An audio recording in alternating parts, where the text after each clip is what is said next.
On this video, you'll learn about why your shoulder hurts when you're playing tennis.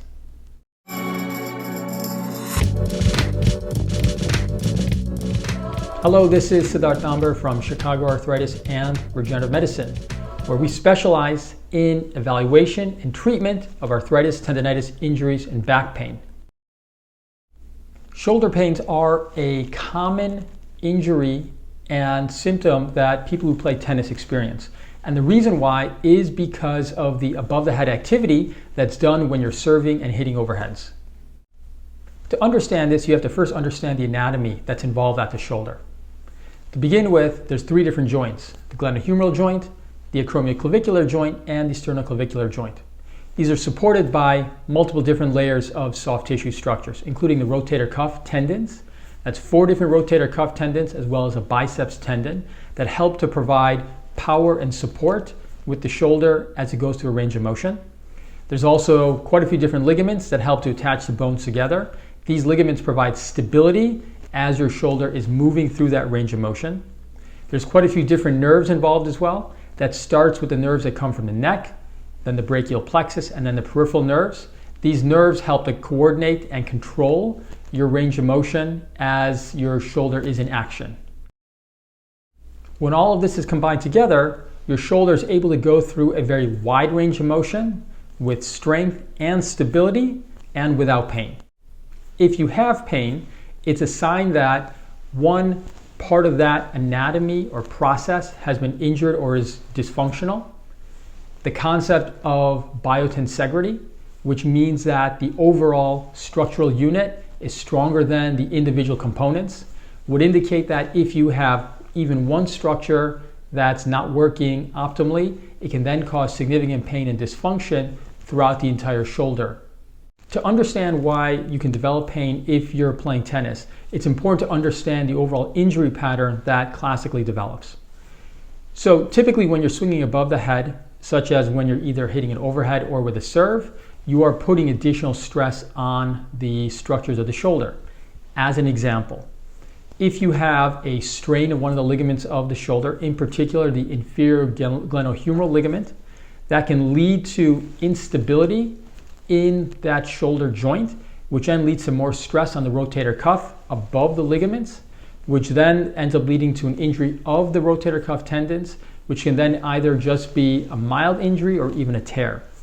That injury then can then lead to more stress on the acromioclavicular joint, which sits even further above the rotator cuff tendon. All that combined together is what then leads to pain and dysfunction. And again, what's important to understand is that these are layers of tissue on top of each other that move in a coordinated fashion.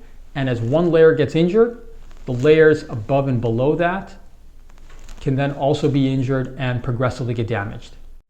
So what should you do if you have an injury to the shoulder as a tennis player? First and foremost, obviously rest, alter any of the activities that may be aggravating the pain as well.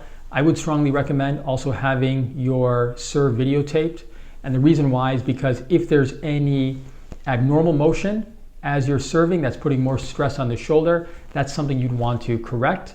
Mainly because if you're putting additional stress on the shoulder in order to develop power or control during your serve, you need to correct the motion that's driving that. Otherwise, you're going to continue to put unwanted stress on the overall shoulder.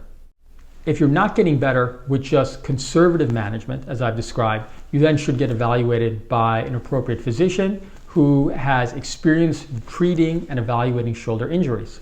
A good history and exam is a good first step.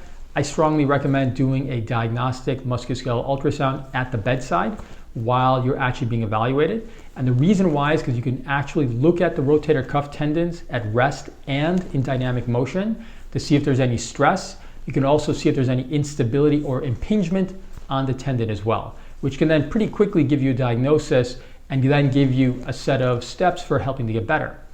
MRI can be useful as well, in particular if you need to look deeper at the level of the joint to see if there's a labral tear or other kind of joint pathology as well.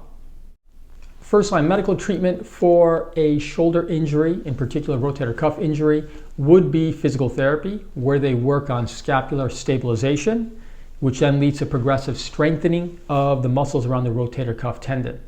That combined with changing, altering, and improving your overall serve as well as overhead motions will help in terms of letting you get back to physical activity and playing tennis again.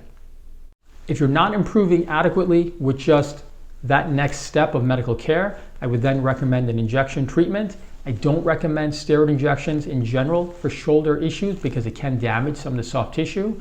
Appropriate other options would include dextrose prolotherapy, platelet-rich plasma, or bone marrow-derived stem cells. The keys there are that they should be treating not only the tissue that's been injured, for example, let's say the rotator cuff tendon, but they then should be also treating the other soft tissue and other structures that may be implicated in your pain and overall injury pattern as well. So for example, in that prior injury pattern that I described, they should be treating not only the tendon that's been injured or torn or that's causing pain, but they should also be treating the ligaments that were originally injured, leading to instability in the shoulder to begin with. And then lastly, if your injury is too severe, for example, if the rotator cuff tendon is fully torn and blown out, surgery would be an important and next step to consider as well. Keep in mind that even after any kind of reparative process and recovery from that injury, if you haven't fixed what's actually driving the pain to begin with, the overall movement pattern or the overall generalized weakness that may be driving that you will be prone to that kind of injury again unless you fix what was originally causing the problem. Thank you for your time. If you found this content to be educational, interesting, or useful, please give us a like or follow us. And until we meet again, have a good day and live well. Bye-bye.